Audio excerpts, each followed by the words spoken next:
Arab Saudi kembali terseret ke dalam pusaran konflik antara dua seteru lama, Amerika Serikat dan Iran. Ketegangan memuncak saat Trump mulai melancarkan perang urat syaraf lewat pesan singkat yang provokatif. Ia menjanjikan bantuan sedang dalam perjalanan bagi para demonstran di Teheran. Saudi seakan menjadi aktor ketiga yang krusial dalam skenario dokumenter panjang perselisihan ini. Putra mahkota Mohammed bin Salman alias MBS dikabarkan tengah mengerahkan segala daya upaya untuk membujuk Gedung Putih agar mengurungkan niat melakukan intervensi militer. Langkah catur Arab Saudi kali ini terlihat berbeda.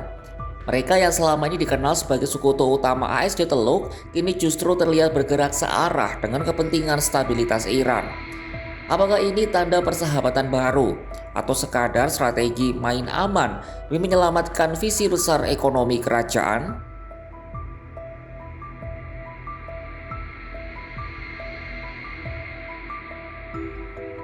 Kalkulasi utama yang kini sedang digodok di meja kerja para pejabat Arab Saudi adalah dampak ekonomi yang bisa melumpuhkan kawasan. Kalkulasi bermuara ke Selat Hormuz, urat nadi bagi aliran minyak dunia. Mengutip Wall Street Journal, jika intervensi militer AS benar-benar pecah, Iran memiliki potensi besar untuk menutup jalur ini sebagai bentuk balasan. Bagi Arab Saudi dan negara-negara Teluk lainnya, penutupan Selat Hormuz berarti bencana ekonomi global. Memangnya kenapa begitu? Alasannya, sekitar 1/5 dari pasokan minyak dunia melintasi jalur ini setiap harinya.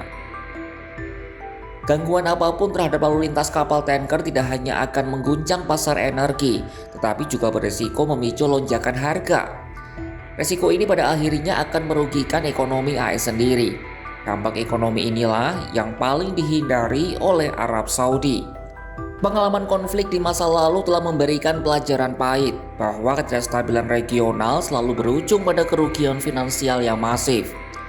Lebih jauh lagi, stabilitas kawasan menjadi syarat mutlak bagi keberlangsungan program ambisius Saudi Vision 2030. Program ini merupakan pertaruhan MBS untuk melepaskan ketergantungan kerajaan dari minyak lewat pengembangan sektor pariwisata dan investasi asing. Konflik bersenjata di depan pintu rumahnya sendiri akan mengusir investor dan menghancurkan citra keamanan yang selama ini dibangun dengan biaya besar. Pejabat Saudi menegaskan bahwa stabilitas kawasan adalah prioritas tertinggi bagi keberhasilan transformasi ekonomi mereka.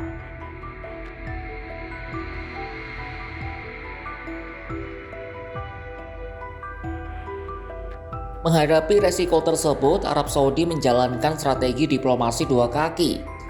Di satu sisi, mereka tetap menjaga kedekatan dengan Washington. Namun di sisi lain mereka melobi Gedung Putih dari balik layar untuk menunda intervensi.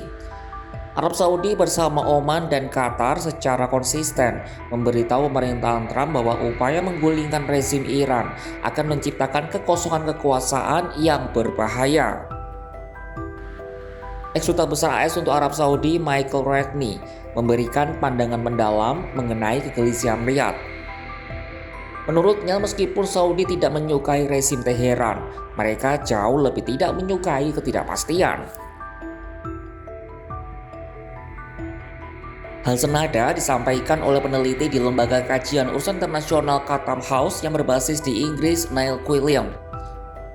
Menurutnya, berakhirnya protes dan reformasi di Teheran menjadi salah satu skenario terbaik yang diinginkan oleh negara-negara Teluk Arab. Arab Saudi telah meyakinkan Teheran bahwa mereka tidak akan terlibat dalam potensi konflik militer. Riyadh juga menegaskan tidak akan mengizinkan wilayah udara atau pangkalan mereka digunakan oleh militer AS untuk melancarkan serangan ke wilayah Iran. Mereka bahkan mengarahkan media lokal untuk membatasi liputan dan dukungan terhadap demonstrasi di Iran. Hal ini dilakukan guna menghindari provokasi yang dapat memicu pembalasan langsung dari Teheran.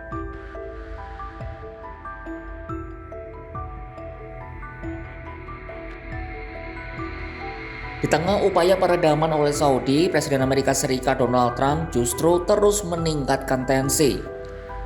Melalui platform Truth sosial pribadinya, Trump mengirimkan pesan langsung kepada para demonstran Iran bahwa bantuan AS sedang dalam perjalanan.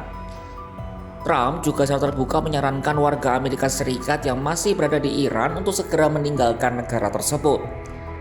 Meskipun Gedung Putih menyatakan bahwa semua opsi, termasuk serangan militer, siber, dan sanksi masih dipertimbangkan, tapi keputusan akhir belum diambil. Seorang pejabat Gedung Putih menyatakan bahwa Presiden memiliki cara pandang sendiri dalam memutus perkara.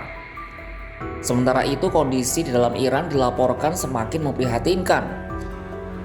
Kelompok aktivis hak asasi manusia di Iran menyebutkan jumlah korban tewas kini telah melampaui angka 2.000 jiwa sejak demonstrasi pecah pada akhir Desember.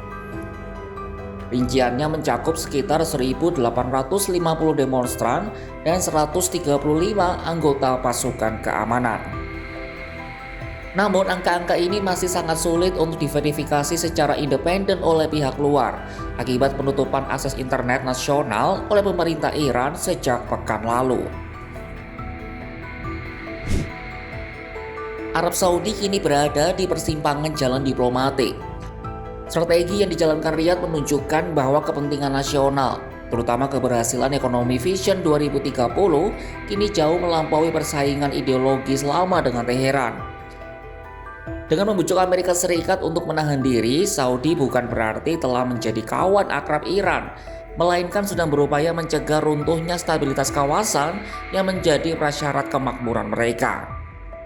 Namun efektivitas langkah catur Saudi ini sangat bergantung pada satu orang di Gedung Putih.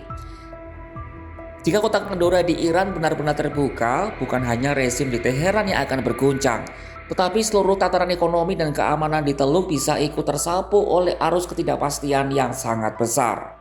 Saksikan kabar lainnya hanya di kanal YouTube Kompas.com.